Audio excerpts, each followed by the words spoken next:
Հիմա շատերդ կզարմանաք այսքան մեծ քանակից, բայց քանի դեռ կան սեզոնային բանջարեղեններ, ես ձմռան եմ պատրաստվում։ Ցույց կտամ, թե ինչ բանջարեղեններ եմ սառեցնում եւ ինչ ուտեստների համար։ Այս հաճելի գործի մեջ կա մի փոքրիկ խնդիր, որի մասին քիչ ուշ կիմանաք։ Այս տարբերակով ես սառեցնում եմ հետագայում տոլմա պատրաստելու համար, իսկ այս տարբերակով պիցցա պատրաստելու համար։ Իհարկե կարելի է նաև ապուրների մեջ ավելացնել։ Ես պղպեղը նաև կրակի վրա եմ խորովում ու նույն կերպ պոլիէթիլենային տոպրակների մեջ պահպանում մինչ ձմեռ։ Քանի որ բանջարեղենները ես ոչ միայն սառեցրել եմ, այլ նաև պահածոյացրել, այս պահին ողջ տունը գտնվում է անխնա վիճակում։ Խոհանոցը յուղի ու կեղտի մեջ կորել է, բայց մենք իհարկե չենք հուսահատվում եւ իմ նոր օգնականի օգնությամբ արագ լուծում ենք այդ խնդիրը։ Ձեզ եմ ներկայացնում գերմանական Դեմարկ ապրանքանիշի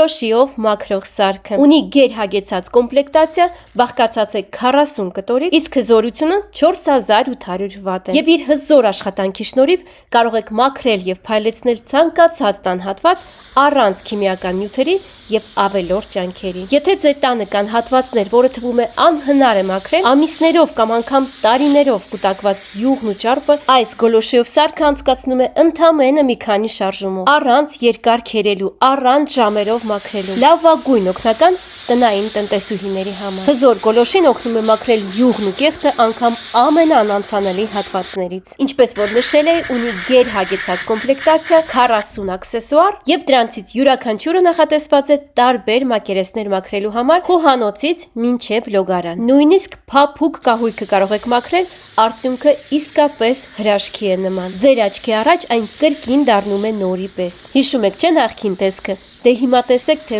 ոնց է փայլում մաքրությունից։ Սիրելիներս, սրտանց խորհուրդ եմ տալիս դուք էլ անպայման գնեք այս սարքը, եթե ուզում եք խնայել ժամանակ, ուժ ու գումար մաքրող միջոցների վրա։ Գործում է անվճար առաքում ողջ Հայաստանի տարածքում։ Պատվիրելու համար կարող եք գրել Դեմարկ Electronics Instagram-յան կամ Facebook-յան էջին կամ զանգահարել նշված հեռախոսահամարով 095 100 345։ Դե ինչ սիրելիներս, ձեզ հաճելի գնումներ եմ մաղթում, անպայման պատվիրեք, վստահեցնում եմ, որ չեք փոշմանի։ Իսկ մենք վերադառնում ենք խոհանոց ու շարունակում պատրաստվել ձմռանը։ Սմբուկը, պղպեղն ու լոլիկը խորովում ենք կրակի վրա, իսկ եթե չունեք կրակ վառելու հնարավորություն, կարող եք ջեռոցի կամ աերոգրիլի մեջ պատրաստել։ Եթե ուզում եք խորովելուց հետո պղպեղը հեշտ ու արագ մաքրվի, մի քանի րոպեով դրեք տոպրակի մեջ, երեսը ծածկեք, այնուհետև նոր մաքրեք։ Այդպես շատ ավելի հեշտ է ստացվում։ Ձմեռը հանում եմ սառցախցիկից ու սոխորածի մեջ բանջարեղենները միասին տապակում, ավելացնելով մի փոքր կանաչի։ Համոզված եմ, որ շատերդ հենց այս տարբերակով եք սառեցնում։ Իսկ կանաչ լոբին